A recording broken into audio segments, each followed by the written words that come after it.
When I was growing up, I used to be really active in my local church's youth group. The one at our church was run mostly by guys and girls in their early 20s, and placed more of an emphasis on bonding and having fun than anything else. Sure, there was still talk of scripture and a focus on God, but you can only retain a teenager's attention for so long with that kind of talk. The youth group put on all kinds of events like pulling all-nighters at the church, attending concerts, geocaching among countless others, and was far and away a better option than the regular church service, at least for me. One event which eventually became recurring due to its popularity was something we called the trade game. The youth group would divide up into teams of 5 or 6 kids and 1 counselor. Each team would then be given a single number 2 pencil and dispatched into the local neighborhoods. The object of the game was simple: try and acquire the coolest item possible, using only the pencil as trade collateral. Each team would go door to door to attempt and trade the pencil for an item of equal or greater value with the homeowner. Rinse and repeat for the allotted 1-hour time frame. It was a simple premise, and on the surface, you may not expect it to yield anything too valuable, but you'd be wrong. Previous escapades of this game had yielded things like couches, go-karts, a slushy machine, a giant gumball dispenser, a 54-inch box television, among many others. Most infamously was the occasion where a guy was on the brink of trading one team his Hummer H2 for a DVD player. Clearly the guy was loaded, but unfortunately for the team, the man's wife stepped in and shut down the transaction. The game was meant to be a simple exercise in negotiation and interaction with the local community, but more than anything, it was meant to be fun and engaging for the players. At the end of the game, the youth group would gather and vote on which team acquired the coolest item. The winning team would be given candy, and the items collected would be used to decorate the youth group classroom so everyone could enjoy them. That 54-inch TV sat in the lounge with a Nintendo 64 surrounded by beanbags, chairs, and lazy boy chairs, all of which had been acquired from the game at some point in time. I had never been on the winning team, but I remember the night that changed. We split into groups as per the norm, and once again set off into the neighborhood to begin. Not long after we arrived at the first house and one of the kids knocked on the door. A middle-aged man answered soon after, and one of the kids explained the rules of the game to him. The man chuckled. "Oh yes, I've seen you guys come round before.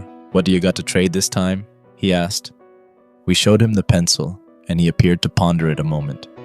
He then smiled and excused himself back into his home before returning with something in hand. "How about this?" he asked, holding out a toaster in his hand. We jumped at the opportunity and accepted his offer right away. We thanked him, took the toaster, and handed him the pencil. The team was buzzing as we knew we were off to a great start, but we hadn't seen anything yet. We repeated that same process probably a dozen times after that. We traded that toaster for a blender, the blender for a Leatherman multi-tool, the Leatherman for a lawnmower, and the lawnmower for our holy grail, a brand new original Xbox. This was the early 2000s, and our team of teenage boys thought an Xbox was pretty much the coolest item we could have possibly hoped for. Time was winding down by that point, and we were satisfied with our new treasure but decided to hit one more house before returning to the church. I knocked on the old wooden door, and our team waited in silence. A few moments later, and a woman answered the door. She was an elderly lady, mid-70s if I had to guess, and greeted us with a warm smile. We greeted her, and I explained the rules of the game to her. I then showed her the Xbox and asked whether she wanted to participate and offer a trade. The woman pondered a moment and smiled warmly. "I have just the thing for you. One moment." She shut the door and returned inside. We waited for a minute or two before the door opened once more. The old woman then stepped onto the porch, and we eagerly awaited what she had to offer. "How about this?" She opened her wrinkled hand to reveal a single silver key. It looked unusual, possessing no teeth marks of any kind.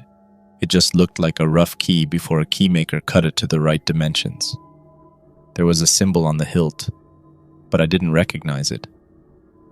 "What's it for?" one of the kids asked. The woman smiled. "Everything." Our team exchanged a few perturbed glances. "So you're offering just the key to trade?" I asked, trying my best not to come off as rude. The woman nodded. "Yes, my child, but this isn't just any ordinary key. This key can be used on anything." We just stared at her a moment. "Anything?" I asked. She nodded again, possessing an odd gleam in her eye. "Any door, any lock, anything that needs a key can be opened or activated with this key." I glanced at the team, but they didn't appear convinced. I wondered if whether the woman was right in the head. Not to be mean or anything, but her claim was quite extravagant. I'm no key expert and certainly wasn't at the time, but something like that is impossible, right? A master key can't exist. The team was reluctant to part with our treasured Xbox, and in the end, we thanked the woman for her time and politely declined her proposal. The woman just smiled, in an odd look which is hard to describe. It was almost like someone bidding farewell to a loved one. The team turned to leave, and I turned to follow when the woman gently grabbed my arm. I looked back to her, now somewhat uncomfortable. "I want you to take it," she said. I glanced at the key in her other hand once more. Thanks, but that's okay," I replied, trying to slither away. Her grip bolstered. "I don't want your gaming doohickey. Goodness sakes, I wouldn't know what to do with it anyways. But I want you to have this." She offered the key again. That's not really how the game works. I'd have to trade you something." The woman then released her grip and thought a moment. By this point, our counselor had paused on the street, wondering whether something was amiss. "Well, how about this? I don't get many visitors nowadays, so let's just say that you traded your time for this key." There was a subtle aura of sorrow in her eyes, and I didn't know why. I also didn't know why she was so insistent on me having the key either. After all, if it did what she claimed, then why did she want to give it up so badly? It may have been a loophole in the game, but I decided to accept her offer. She placed the key in the palm of my hand. It felt unusually cold, like it had just been taken out of the freezer. "Oh, and one more thing," the woman called from behind me as I was leaving, now bearing a stoic demeanor. "Don't ever use it on something you haven't opened before." The woman and I maintained eye contact for a moment, but in my mind, I was rolling my eyes. I thought for sure she was just some eccentric woman and didn't place much weight on what she said. I agreed to her warning, thanked her again, and rejoined the rest of my team down the block. I put the odd key in my pocket and pretty much forgot about it after that. The team was on cloud 9, and after all the teams had gathered in the main room, we all showed off the treasures we had acquired. The other teams had some good stuff, but after the votes had been tallied, it was clear that our team's Xbox was the coolest item. We won the game for the first time, but little did I know that the true prize was something I barely paid attention to. Years went by after that, and I pretty much forgot about the odd little silver key. While writing this, I honestly can't justify how exactly I managed to forget an item like that, but I guess my teenage mind was focused on other priorities. I was preparing to leave for college years later and clearing out my room for the big move. In the deepest crevice of my closet, I stumbled upon something I had entirely forgotten about, the odd silver key.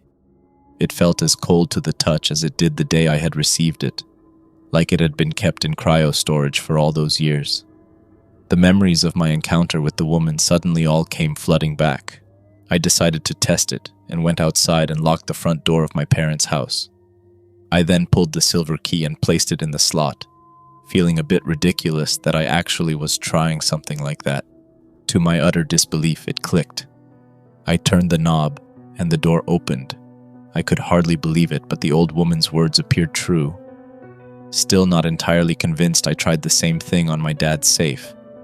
I unlocked it using its original key, then relocked it again. After putting the silver key in the slot, I was met with the same result from before. The door opened. I knew I truly had something special then. From that point on, I carried that key with me wherever I went. I must have used it thousands of times for hundreds of different purposes. It worked on my dorm room, all of my classroom doors that I tried, and even turned on my crappy '98 Civic. In time, it was clear that the odd silver key worked on every single thing I tried it on. I still don't know how to explain it, or whether there is even an explanation to it. More than once, I thought about sharing it with someone to have it tested, but I was always worried it would end up being confiscated from me. After all, a master key that can literally open any lock would be absolutely priceless. Who knows what damage could be done if it were to fall into the wrong hands. I figured the safest place it could be was with me, so I kept it on me at all times, and kept my secret to myself. During my college years, I ended up getting a job as a night shift janitor at a local building complex. It was one of those multi-use buildings with many different businesses operating out of separate rooms. The businesses there were a dentist, lawyer's office, insurance firm, therapist clinic, among a few others. Since I was the janitor, I was given keys to all the rooms in the building. Of course, I really didn't need all of them, but it's not like I could tell anyone that. Once more, my little silver key proved to work on every single door in the building, made my job a heck of a lot easier, but if anyone found out, I'm sure they wouldn't have exactly been thrilled. I had just finished up cleaning for the night, and as the sun began to rise on the horizon, I went around to ensure all the doors were locked. Right as I was about to head home, I noticed something odd. In the main hallway of the building, I found a door I had never seen before. It was a simple wooden door, but that's what made it unusual. All the other doors in the building were metal. Not only that, but that door in particular also used to be metal. It was a utility closet, but I had never seen the wooden door there before. I wondered if maybe the building's landlord had replaced it for some reason, but I was usually informed whenever any renovations like that had occurred. I tried the key that was designated for that closet door, but it didn't work. I tried all the keys I had on my chain, but none of them worked. I'm sure you've already figured out where this is going, but before I could use the master key, the woman's words from years ago suddenly flashed in my mind. After her claim about the key's ability proved true, I knew it'd be wise to consider her warning. But then again, I had technically opened that door before, even if it was a different door that was mounted there. Plus, I had to open it, because it was my job to ensure all rooms were clean before I left. I found myself chuckling as I slid the silver key into the lock, figuring there was nothing to be concerned about. I mean, after all, it was just a closet door. But as I turned the key, heard the tumbler click and twisted the knob, my heart skipped a beat. Instead of a bland utility closet, I was met with the sight of a far larger room than I remembered. The floor was entirely gray, appearing to be constructed of steel. All around the room was a collection of dozens of odd sculptures. Most looked like strange pieces of abstract art, constructed of various geometric shapes in what I can only describe as a brutalist architecture aesthetic. One in particular caught my eye that was just off to the right. It was in a sort of spiraling vortex, design with 6 arms constructed of segmented blocks of diamond-shaped links. On top of the spiral was a small obelisk that looked somewhat like a rock-stacking sculpture, but fused together and pitch black. The thing had to have been at least 10 feet tall. Needless to say, I had never seen anything like it. I'd been in that utility closet dozens of times before. Not only was there never anything like those sculptures in it previously, but it didn't even seem possible for them to be in there at all. The utility closet was wedged between 2 offices rented by separate tenants. That sculpture room was far too large in both width and height to have even fit in the building, and yet there it was, right before my eyes. A cold chill swept down my spine as I realized I had no logical explanation for what I was seeing. I stared at the key in my palm, and it felt colder than ever before. I knew it was a bad idea, but I had to see what else was there. I stepped through the doorway and felt my foot clap against the cold gray floor. A scent of chemicals, like paint thinner and diesel, lingered heavy in the cold air. My breath turned to visible vapor as it left my lips, and the cold air fell like an ice cream blanket onto my skin. There were more odd sculptures of every shape and size you can imagine. There had to have been several dozen of them at least. Most were of the same vein as the first I described, consisting of odd geometric formations. There were a few that possessed a bit more human qualities, but the resemblance was minimal. The first I saw consisted of a large mound of hardened clay. Various appendages, like hooves, tentacles, pincers, and claws, sprouted from the bottom at varying intervals. The middle portion contained eyes, mouths, ears, genitalia, and other less definable orifices.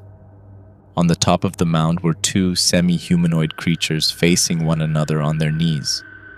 They both appeared to be female, and both had their faces pressed together, appearing as though they had been fused. The whole thing looked like Donatello took a massive dose of acid and tried sculpting something out of an H.P. Lovecraft story. It was deeply unsettling, but clearly whatever disturbed hands had carved it had done so with incredible skill and finesse. There was another piece that caught my eye because it looked more human than the others. It was rather simplistic compared to the others, looking only like an incredibly lanky humanoid. No facial features, nor hands or feet, just a body elongated like it were made of black Play-Doh. It looked like Gumby had some bastard love child with Mr. Fantastic, and I felt somehow deeply unnerved by it. I felt inexplicably drawn into the macabre museum and stared in wonder at the multiple iterations of twisted effigies. There was more there than I can describe in a reasonable amount of time, and they weren't even the main oddity. After sifting my way through the gallery for a minute or two, I spotted a window on the far wall. This window was massive, expanding tens of feet upward to the ceiling. Its frame had these elaborate swirls like something from a Greek pantheon but stained black. As I stepped in front of the window, I felt all possible explanations disintegrate in my mind. The first thing I noticed was the green ring. Outside in the sky was a massive green ring that glowed like some enormous emerald halo. Its hue bathed the landscape in its verdant light and illuminated things I have yet to explain. I was high up in elevation, no question about it. The landscape stretched on for miles, revealing mountains, forests, lakes, and other less describable things. From my vantage point, I assumed I was in some sort of tower, one that had to have been several hundred feet tall. There was no denying it anymore. Not only was I clearly not in my same work building anymore, I don't even think I was on the same planet. Hell, for all I know, that wasn't even the same universe anymore. I still don't know how to explain what I saw. I was torn in that moment between my desire to continue exploring and the instinctual dread that had been creeping up my spine. After gawking at the impossible landscape for a while, I finally decided to leave. I figured the silver key was my ticket to coming back, and I could do so at any time. I had to show someone what I had found. I continued ogling the sculptures as I made my way back towards the door, marveling at their uncanny vestiges. As I was nearing the door, though, something caught my eye. I wasn't sure, and so I turned back. That's when my heart sunk like a lead weight. That odd Play-Doh man sculpture wasn't there anymore. The hairs bristled on the back of my neck, and suddenly I felt very much in danger. I ran back towards the door and heard something moving behind me. Once I got through the door, I attempted to slam it shut, but something prevented me. In a split second, some amorphous obsidian thing wriggled its way from the other side of the door. It was far too strong, and it knocked me flat on my back. I stared back in horror as the faceless thing from that sculpture lunged at me with a blinding speed. I screamed and tried to crawl away, but the thing outmatched me in every physical capacity. It flipped me onto my chest, and I felt its cold, almost squishy appendages curl around me. Things turned into a flurry as I thrashed about to escape the grip of the vile fiend. I thought I was as good as dead, but the thing then suddenly stopped and released me. It then slinked away, holding something up to its eyeless face with a fingerless arm. It then darted down the hallway, crawling on all fours like some hideous fusion of spider and octopus, smooth yet clunky. It was gone before I could even get to my feet. The only thing I could think to do at that point was run, so that's what I did. I didn't even bother putting my cleaning cart away. I just got the hell out of there as soon as possible. Once in the parking lot, I was certain that thing was waiting to ambush me. But as I reached my car, I saw no sign of it. I fired it up and gunned it out of there. My heart was pumping furiously and hands shaking like leaves in the wind. I thought I was going to have a heart attack and even considered driving to the hospital. I think I was so petrified that I blacked out the entire drive home, because the next thing I really remember was cradling myself in my dorm bathroom. I thought I was going crazy.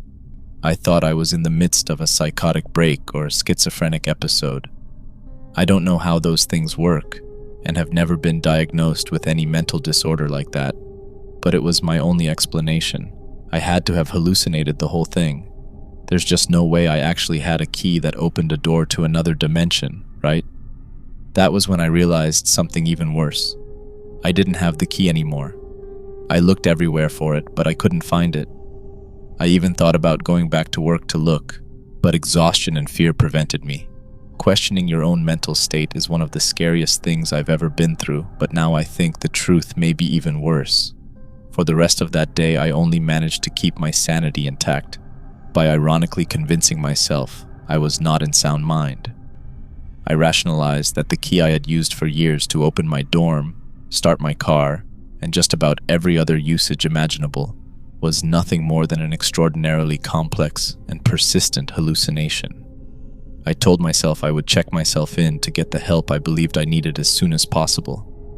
By the time my heart finally stopped racing several hours later, I was struck with a wave of exhaustion like a club to the face. I fell asleep right there in the bathroom and was woken up to the sounds of knocking several hours later. It was my roommate, Chris, and he looked quite worried. "Dude, you alright? You've been in there all day." I did my best to dissuade his concern, claiming I had been very hungover and fell asleep in the bathroom whilst between sessions of vomiting. He laughed at that.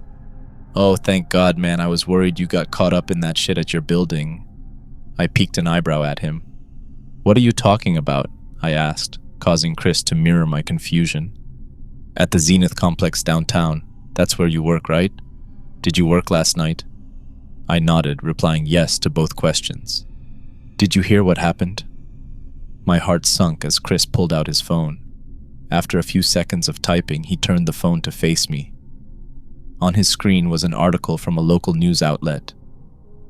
2 dead in horrific and bizarre attack late last night. I grabbed the phone from him and furiously scanned the page with my eyes. The article revealed that 2 women were killed in a way that no one could fully explain.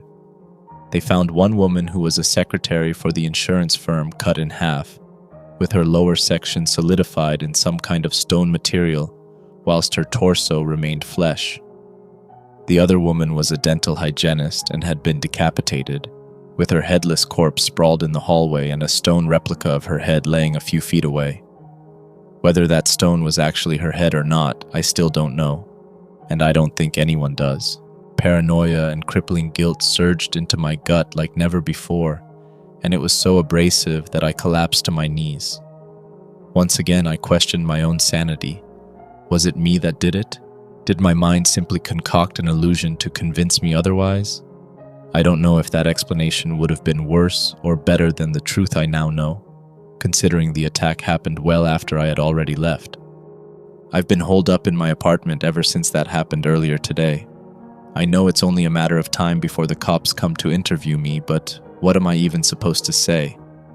I didn't do it, I'm sure of that now, but I can't explain what really happened. Either way, they'll haul me off to a loony bin for sure. No one will believe the truth. The only person I could think to turn to for help was the same person where this all began, the old woman who had traded me the key. I searched online, and after scouring through all sorts of eulogies, articles, and census reports, I finally found her in the worst possible place. It was a police report, and it was even more worrying than I could have imagined. Sandra Elmsworth, 83, had suddenly and inexplicably gone missing almost 10 years ago. Police found no sign of a struggle in her home and no indication she had left of her own volition. The woman suffered a myriad of physical ailments, including an injured hip, and likely couldn't have left her home unsupervised even if she wanted to. How does an elderly woman just vanish off the face of the earth like that? Police suspect foul play, but after all this time, they have yet to identify a witness, suspect, motive, or even an explanation of what exactly happened. The only thing they noted being out of the ordinary was that her house seemed unusually cold for the August season when they conducted their investigation. I don't know what this all means, and I don't know what I should do. That thing that attacked me, that thing that hid in that strange world beyond the door.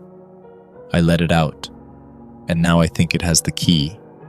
I don't think there's any question that it, whatever it is, was responsible for the deaths of those two women.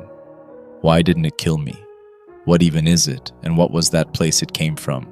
How does the key work? After all this, it seems I'm left only with endless questions. Questions I may never get the answer to. There's one which really worries me more than all the others, though. How many other doors out there are there? And what if that thing decides to start opening them